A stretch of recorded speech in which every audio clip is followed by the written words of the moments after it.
Hey guys, what's going on? I know it looks like I'm dressed exactly the same, but it's really cold, so I'm just mostly wearing a beanie and a hoodie over everything I'm wearing right now. It is stinking cold outside.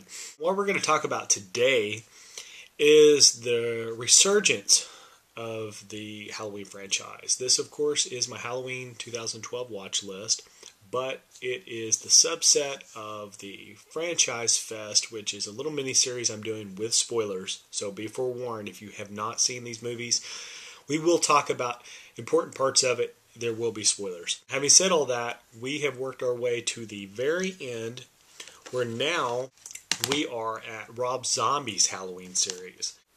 This was a long time on the way. I remember seeing stuff about this way back in the day on MySpace.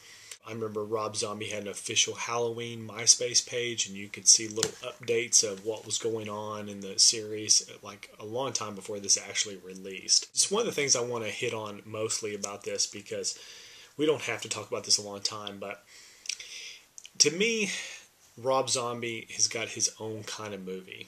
No matter what kind of movie he's making, it feels like a Rob Zombie movie.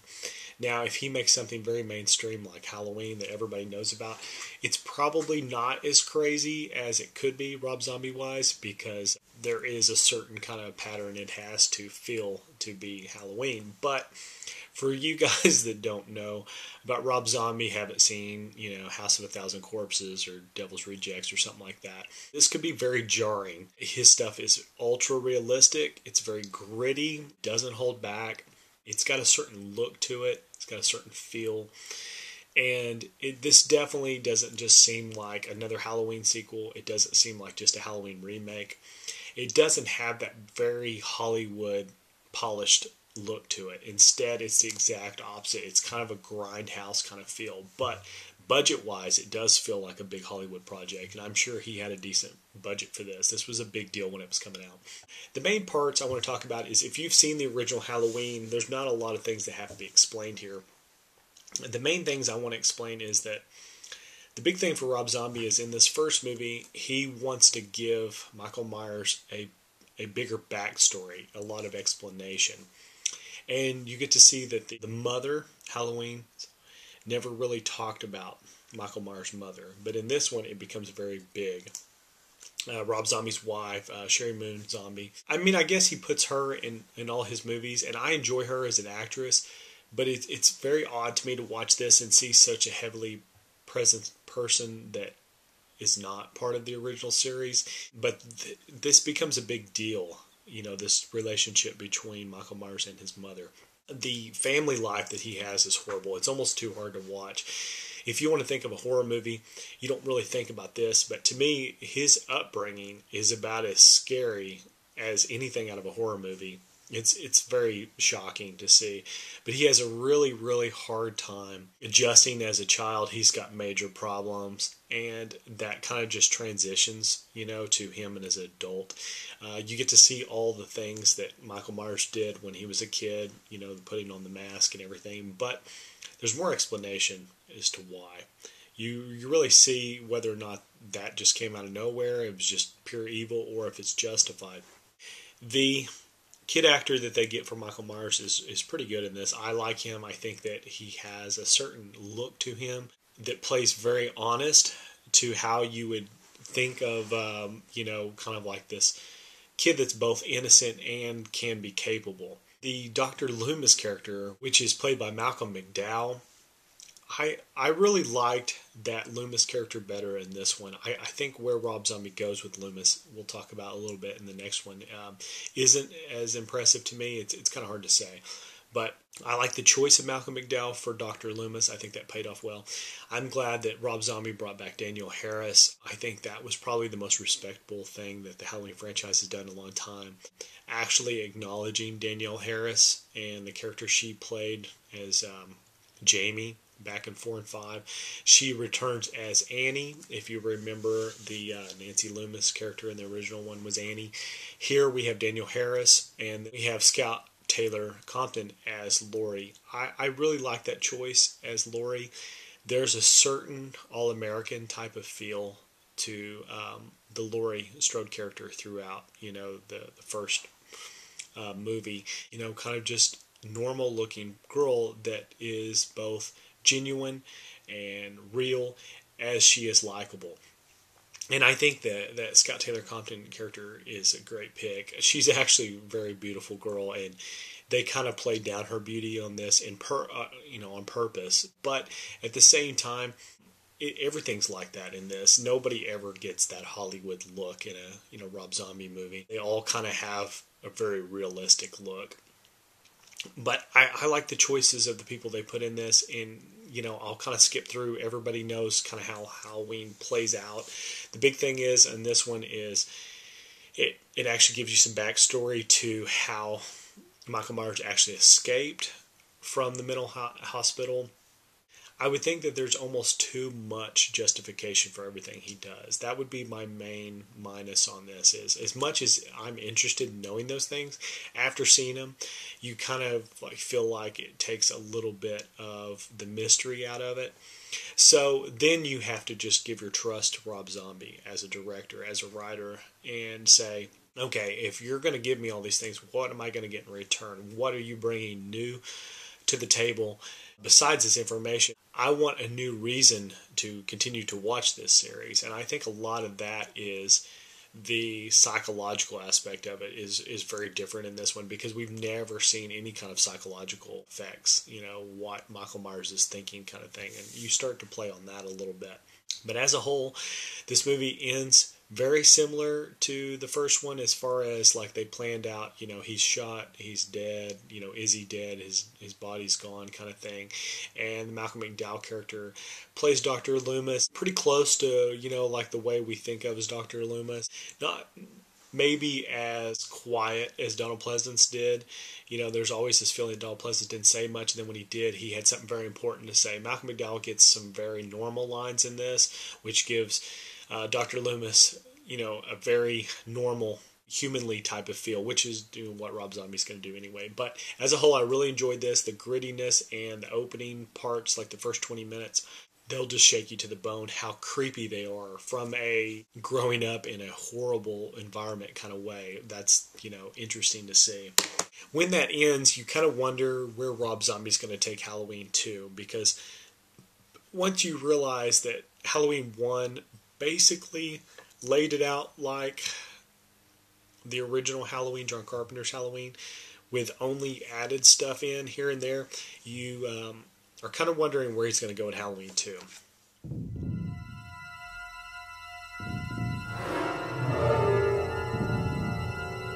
Well, now we'll talk about Halloween 2, of course, with spoilers once again. Halloween 2 takes everything like at Halloween 1 that we saw that was a little bit different and just cranks it up a little bit. There's more and more shown in this one, which meaning less and less mystery there. It's more evolving into a different kind of movie. This almost completely takes it away from what we think of as Halloween altogether. In this series, the opening sequence is the closest thing we get to a true remake of Halloween 2. Halloween 2 was all set in a hospital, and it's very just crazy, and everything that happened in Halloween 1 just basically you think is over starts back up immediately the same night. Well, the beginning of this starts like that, and then you realize it's a dream sequence, which I think is really smart. I like that because it gets you thinking this could go anywhere once you realize that story that he could have told isn't in this movie. He tells it enough. And to give you the ideas of where it would be in a realistic, modern world. But he then takes you back. This one's a lot about Michael Myers, the person, not the monster. And then this is a lot about Dr. Loomis, the person, and not like the Van Helsing monster killer Dr. Loomis that we think of. He's not the anti-monster to all those original Halloweens. In this one, there's a lot of dream sequences. Rob Zombie's wife, Sherry Moon Zombie, comes back once again to fill the role of Michael Myers' mother. She's really interesting in this one because she's there all along. It's like a slice of Michael Myers' sanity, if you could say. Maybe it's his insanity, but a chunk of his consciousness follows him around in the presence of a, unseen force that is his mother. It's almost like a personification of his, internal demons. And also you see the little boy. The little boy that was in the first one has been replaced, of course, but he's there. The young Michael Myers is another personification. So you almost see he's torn between, who he was, what he is, and his mother. And all these things are kind of there all along telling him what to do. What's odd about this one is you finally get to see Michael Myers without the mask. And not only that, he spends a big chunk of the movie without a mask. And it's very, very strange. He's like a homeless person, and he's just traveling across the countryside. The character that we got, Lori, she's got lots of mental problems. She's staying with Annie. Danielle Harris's character returns, and she's staying with Annie's father, the sheriff. And it's very strange because you almost see that in this one, it's a big question of like, what's a bigger monster? The actual killer or the person who can go out, put a smile on their face, and profit off this killing machine? Who can go out there and face the crowd and just say, this is business as usual, and do that. And it's very strange because in this one I'm torn between what I like about this movie and how much it kind of doesn't pay homage to the original series. I want to say that I respect what Rob Zombie was doing and what he's going for, and I want to see him do something original. And at the same time, when he does something very unexpected, like make Dr. Loomis unlikable almost to the core, it almost seems like disrespectful to the original series, but I've kind of just detached myself. And I just look at this Halloween series different from the other Halloween series. And I think if you can do that, it'll definitely help.